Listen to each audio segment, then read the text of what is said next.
Hi guys, Milog Tarot here. Welcome back po for your kapalaran sa pag-ibig. Para po ito sa mga water signs, Cancer, Scorpio, and Pisces. Maglalagay na lang po ako ng timestamp sa may description box para po mapuntahan ninyo ang inyong zodiac signs. Pero syempre, this is a general reading, kaya hindi po lahat ay makaka-relate. Okay, so we will start po with Cancer. Ano kaya yung posibleng pagdaraanan ng mga Cancer sa mga susunod na mga araw? Okay, we have here the Nine of Cups, the Six of Cups, the King of Wands, and the Sun.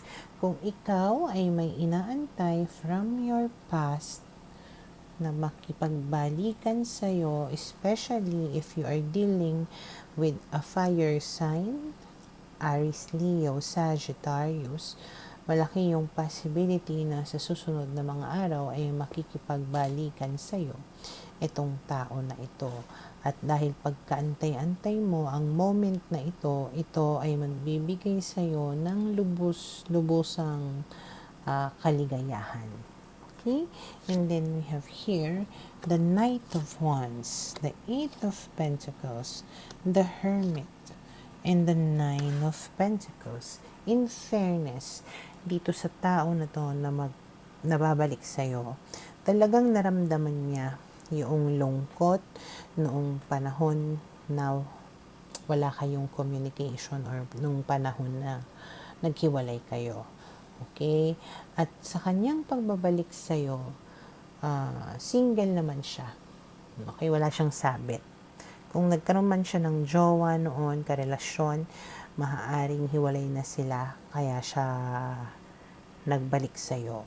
And in fairness rin naman sa kanya, mararamdaman mo naman or makikitaan mo naman siya ng effort para lang maiparamdam sa'yo yung talagang kagustuhan niya na magkaayos kayong dalawa. Okay? And then we have here the Ace of Wands, the Death card, and the King of Swords. At dahil nga dyan, malaki yung chance na balikan mo yung tao na ito or ma-reignite ang passion between the two of you, okay? Or parang starting all over again ang drama ninyo, na pati yung romance, spark sa relationship ninyo ay talagang naibabalik.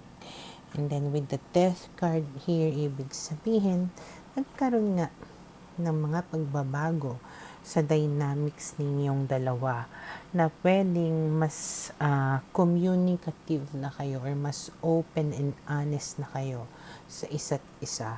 Okay, and then we have here the Eight of Wands and the Page of Wands, again fire sign.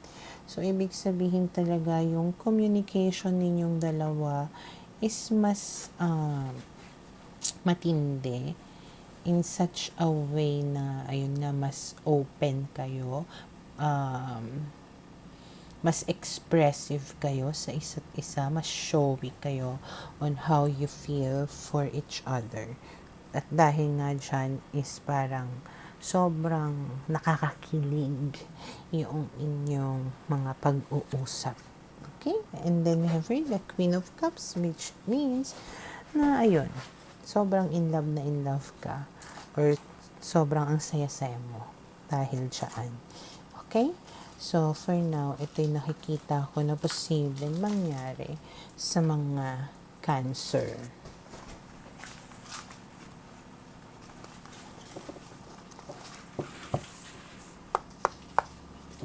Para sa mga Scorpio, okay, let's see. Ano kaya yung posibleng pagdaraanan ng mga Scorpio sa mga susunod na mga araw?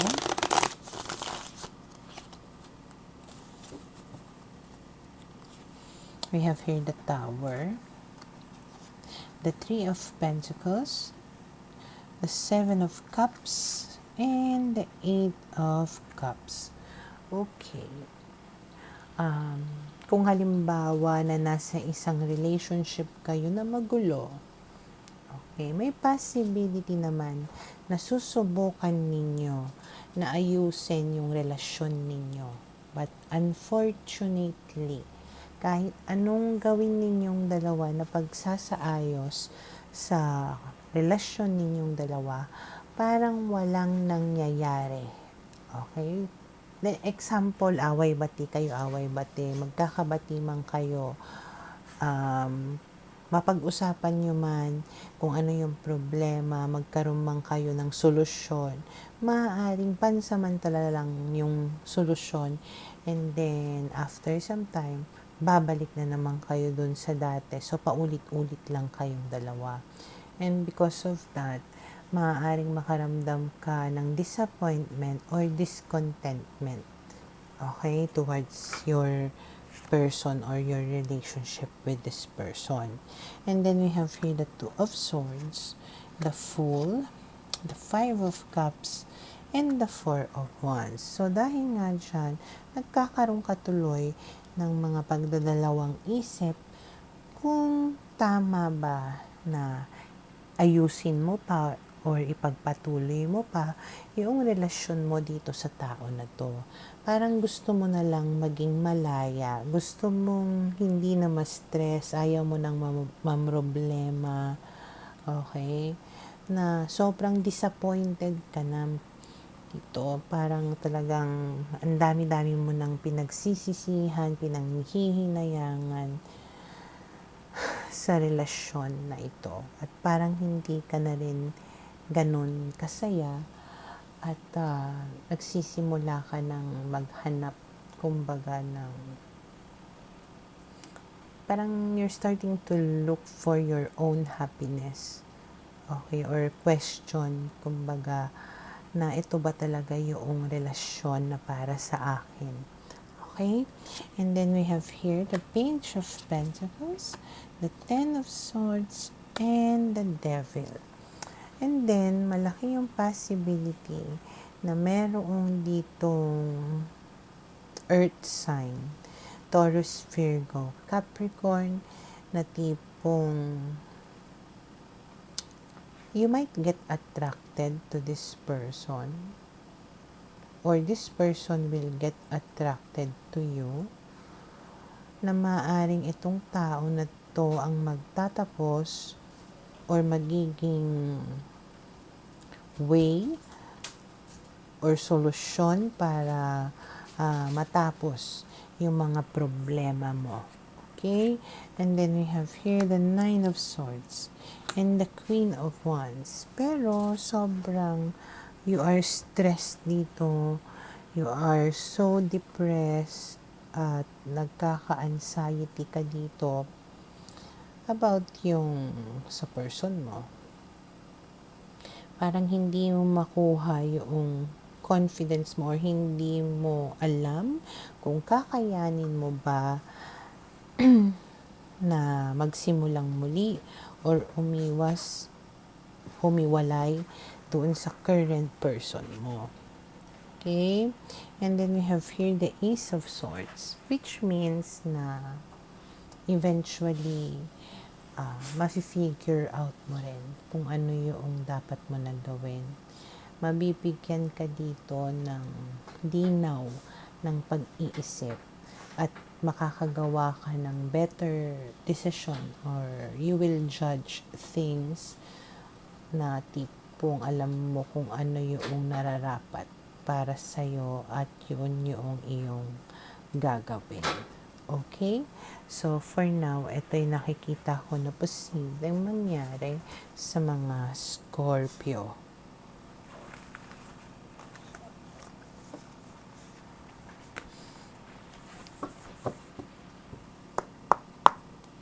Para sa mga Pisces, okay, let's see. Ano kaya yung posibleng pagdaraanan ng mga Pisces sa mga susunod na mga araw?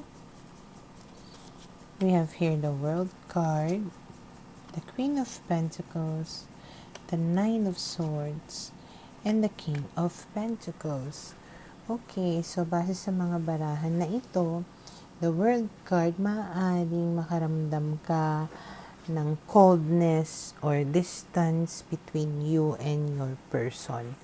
At dahil sa nararamdaman mo nga itong coldness na ito, it will cause you to overthink or have restless nights.